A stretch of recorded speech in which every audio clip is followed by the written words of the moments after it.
and you'd let the bombs go from the aircraft, and you could see these bombs exploding on German soil all the way through my life. I've had thoughts of the things I did. How many young people did we actually kill? We had shells banging and crashing all around us. In the morning we went out and we looked at the aircraft, and the whole of the back of it had been shredded with shell splinters.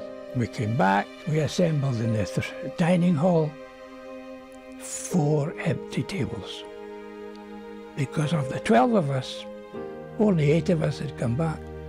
4 of our crews had gone, including 1 crew who were on their very first trip.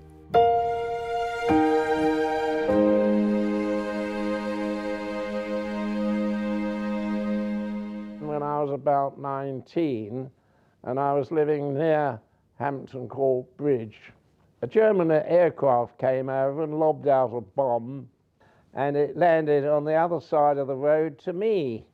It was a good job it was a light bomb, because if it had been a heavy one, I shouldn't be here talking to you this afternoon. Well, if I had an incentive to join the Air Force, that would have been given greater emphasis. And I thought I must go out and join the Air Force, and you never know, I might be able to catch up with this chap, but of course I never did.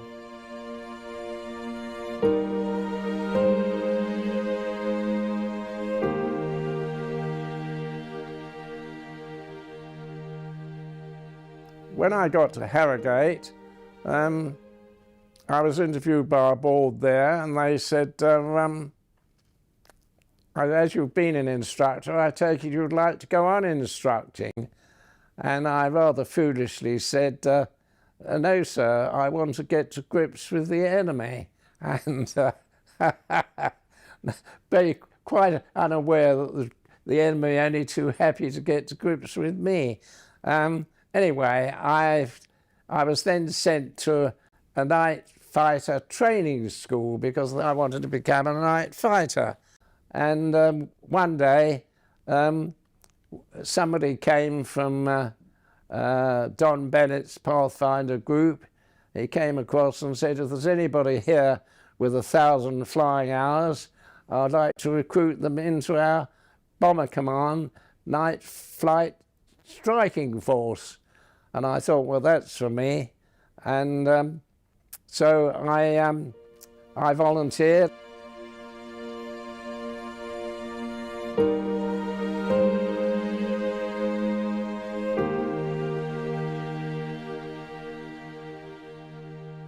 Nobody seemed to want to go out with me, and I was looking around to see who I might sort of join up with, and I saw this rather elderly navigator with a Canada flash on his shoulder, sitting, looking rather miserable at a table.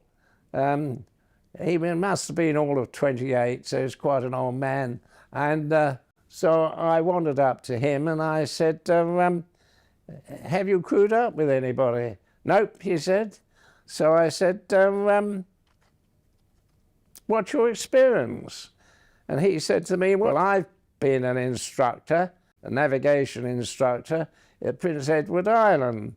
So I said to him, you found yourself a pilot. And I think we made a very good team. He was, without question, the very, very best navigator on the squadron, and I was incredibly lucky to have had him as my navigator.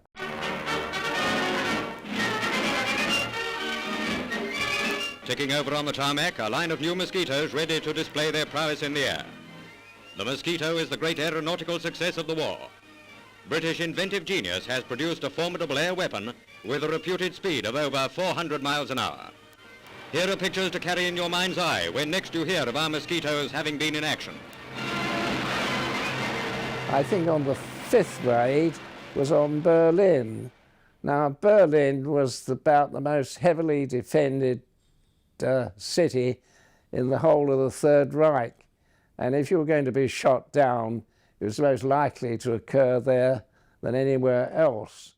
And I remember on this particular occasion, I allowed myself to be caught by a salvo of anti-aircraft shells, and it lifted up the aircraft, and it caused both engines to stop. They weren't damaged, it just interfered with the carburation. And at this point, my Canadian navigator said to me, I thought it was rather a silly question, he said, what do we do now? And I said, well, we wait, don't we? And we waited, and after what seemed like 6 months, I suppose it was a matter of about 30 seconds, the engines restarted, and we worked our way out of Berlin.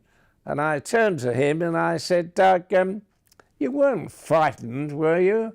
And he said, no, I wasn't frightened. I was bloody terrified.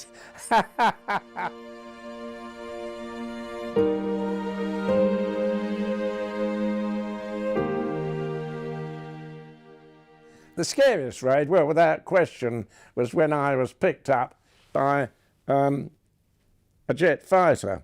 The Me-262 had what was known as air-to-air radar, and once he got a visual on you, he'd give you a blast of cannon fire and you would cease to exist, because the fire from an Me-262 was formidable. Now, in my aircraft, I'd got what was known as radar detection equipment. So as soon as he turned on his air-to-air radar, I got a signal in my cockpit. And then I'd take immediate evasive action, as I did, by dropping down 10,000 feet and altering course. And my navigator was complaining bitterly and saying to me, well, how do you know? I can't see him. And I said, and a very good thing too, because if you could see him, he could see us, and we'd be dead. So I can't afford for you to be wrong. And I dodged in and out of the sky and all over the place. And eventually I took him down low, because when you get down low, jet aircraft consume large quantities of fuel. And I knew this chap only had 45 minutes from the time that he took off to the time that he landed back at base. And I thought sooner or later he'll have to pack it in. So he went home and I lost him. And I subsequently discussed it with Winkle Brown, who the formidable naval pilot who flew, I think, about 3,000 different aircraft. And he said, oh, there's no question about it. He said, he was there, you were damn lucky to be alive.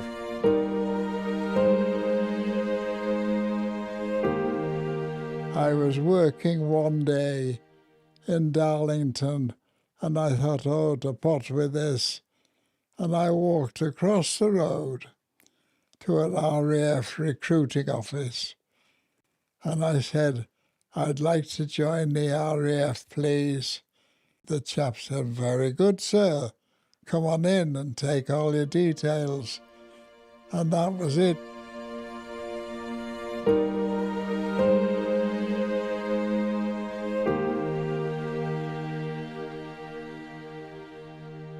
In a bomber then, and this was in a Halifax bomber, you'd have 7 people. A pilot, a navigator, a bomb aimer, a radio operator, 2 gunners, and a flight engineer. And all the lads that I were with were all Canadians. And really, you did have to look after each other and look after yourselves. And we managed to get through 31 operations in Bomber Command. As the flight engineer, you had to make sure that mechanically everything on the aircraft worked perfectly and worked properly. And you had to act as second pilot to the pilot I mean, quite often pilots would get injured and things like that. And you'd have to fly the aeroplane. But I'd take off here from Leeming. We'd go on a bombing raid over Germany, and you'd let the bombs go from the aircraft. And you could see these bombs exploding on German soil, and the number of people being killed. And I used to think about it. You knew it was happening, but you tried to forget it. That you were bombing civilians, and you were bombing people who probably, like you, shouldn't have been doing it. But as a young man, it was a job to do, and you just got on and did it. It's a funny feeling, you know, to be involved in war and to be killing people and knowing you're killing people, and also thinking, not knowing, but thinking that there was a reason and a right in doing it. But since then, I've realized that there wasn't a right, and never will be a right for people to fight each other. Never, ever. I've always tried to forget and get on with life and make a difference. And whenever I've been on holiday in Germany, for instance, I've always talked to people over there and always been friendly with people and always tried to forget the fact that one of the things I did was try to kill them. And about the actions that we all take on occasions. Oh, dear, dear, dear. And the things you can't forget, you can't change. They're just there in your stack of memories. Enough, enough. The flight engineer's position was inside the Stirling, out of sight almost. And I couldn't see out, and I was objecting to this in my letters home. I still got all my letters. My mother collected all my letters. They're still there. And I was complaining about the fact that I may not be able to see anything, like a young lad as I was. And lo and behold, of course, I was very airsick, very airsick. So that was my introduction.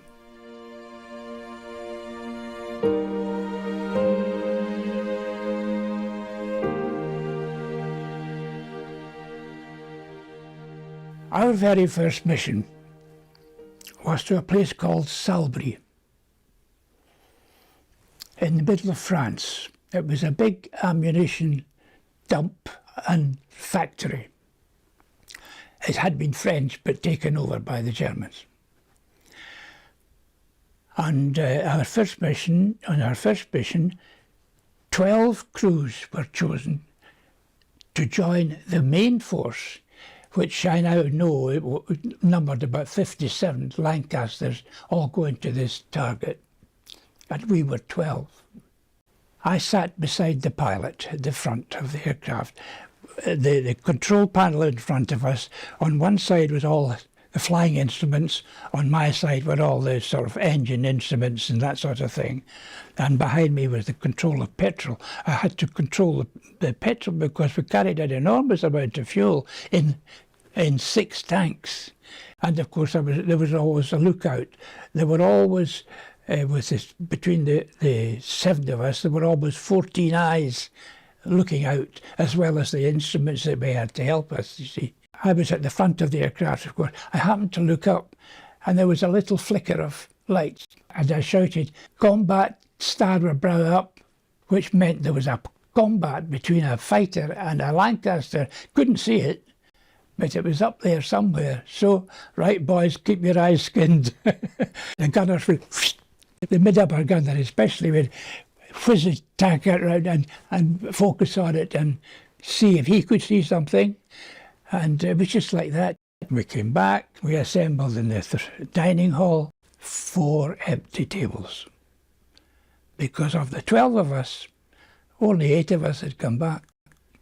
4 of our crews had gone, including 1 crew who were on their very first trip. 20,000 tons of bombs dropped in the 24 hours preceding the landings. The softening up of the German defences along a broad stretch of coast. We took off about 3 o'clock in the morning. And it was the usual kind of briefing. We were all gathered in a room, and the intelligence officers came in and so on, and a big map was put up and lines on it showing the routes and so on, and a description of what we were to do. And it was just quite a normal day. Nobody told us it was invasion day when we went out. We didn't know. It was just another operation. Our target was the place where as well as I know now, was the place where the Americans were landing. And in that area there were gun emplacements, German gun emplacements, and our job was to bomb that bit to help the chaps on the ground. But we were told nothing else. But as daylight broke, we took off about 3 o'clock, I suppose, just beginning to get dawn, and flying over other airfields. That's funny. The planes have all got black and white stripes on them, of a particular width on their wings, so that they were obviously to be identified as Allied. Now, that was all we knew, and we did our job. We found our target, we dropped our bombs, but we dropped our bombs about 5 o'clock, and we were turning to return home. And that was all we did. We had been told, of course, not to fly below the clouds. Stay above the clouds, because there were too many ships below firing at anything that morning. But yes, we just turned from home, and as we turned away, what was it? We just happened to notice in the distance 4 little planes, German fighters, Focke-Wulfs, the best of them, fastest of them. And we spotted them, and then we had red things flying past the aircraft, you know. They were obviously firing at us. And my rear gunner, Wally, who died just a little while ago, was shouting, "Get into the cloud! Get into the cloud!" Because there was a sort of cloud base. It wasn't very thick, but we had been told to stay above, but he was shouting, "Get into the cloud!" And my word, we got into the cloud. In Bomber Command, the kill rate was almost 50%, plus all the wounded and all the rest of it. But when I signed on, I didn't realise I was almost signing my life away.